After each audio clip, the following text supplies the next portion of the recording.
तुमसे तो मैं बाद में बात करूंगी। इस हवेली से बाहर निकालते ना तो उसकी जुर्रत ना होती ये बात करने की। जहाँ लड़का है, अगर जरा सा खून ने जोश मारा तो ऐसा क्या हो गया कि उन्हें मेरे यहाँ रहने से कोई मसला नहीं होगा। कहाँ जाऊंगी, कहाँ जाऊँ? कहीं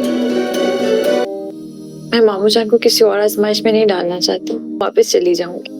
ईमान, एक भूल ड्रामे की आने वाली साथ बहुत ही इंटरेस्टिंग हो चुकी है, जिसमें अब हम लोग देखेंगे कि अब सरवत बेगम वो तो शुरू दिन से इस मनाहिल को नापसंद करती है, क्योंकि वो जानती है कि मनाहिल एक धोखेबाज लड़की है जिसने पहले उनके बेटे का दिल तोड़ा। अब फिर से वो आशिर को बेवकूफ़ बना रही है, क्योंकि घर में और आशिर के माँ में इस मनाहिल को कोई दिलचस्पी नहीं। उसे लालच है तो सिर्फ और सिर्फ दौलत का। उसकी तो अपनी अय्याशियाँ ही ख़त्म नहीं हो रही। लेकिन अब आशिर मजीद मनाहिल के इस बिहेवियर को बर्दाश्त नहीं करेगा। लेकिन मनाहिल वो उसे यही लग रहा है कि आशिर उसे एक मुलाजमा बनाकर रखना चाहता है जो उसकी माँ की खिदमतें करे। लेकिन अब ये बात तो आशिर बर्दाश्त नहीं कर पाएगा। अब का शान जिसका सामने इस मनाहिल से हो ही चुका है, अब वो मनाहिल को ब्लैकमेल करेगा कि वो आशिर से इस मनाहिल को डिवोर्स दिलवाएगा और आखिरकार ये कशान की हर बात मानती हुई नजर आएगी।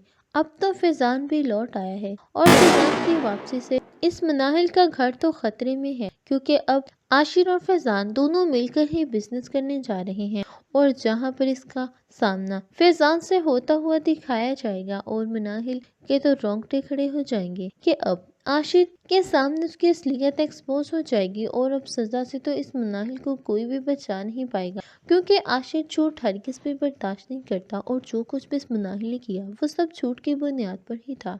लेकिन अब वो इस मनाहिल का बुरा अंजाम दिखाया जाएगा। आप लोगों को ये ड्रामा कैसा लग रहा है कमेंट बॉक्स में अपनी कीमती राय से हमें लाजमी आगाह कीजिएगा। मजीद ड्रामाज अपडेट के लिए हमारे चैनल को सब्सक्राइब कर लीजिए। अगर आप लोगों को हमारी वीडियोस अच्छी लग रही है तो वीडियो को लाइक करके दोस्तों के साथ लाजमी शेयर कीजिएगा। अल्लाह हाफिज़।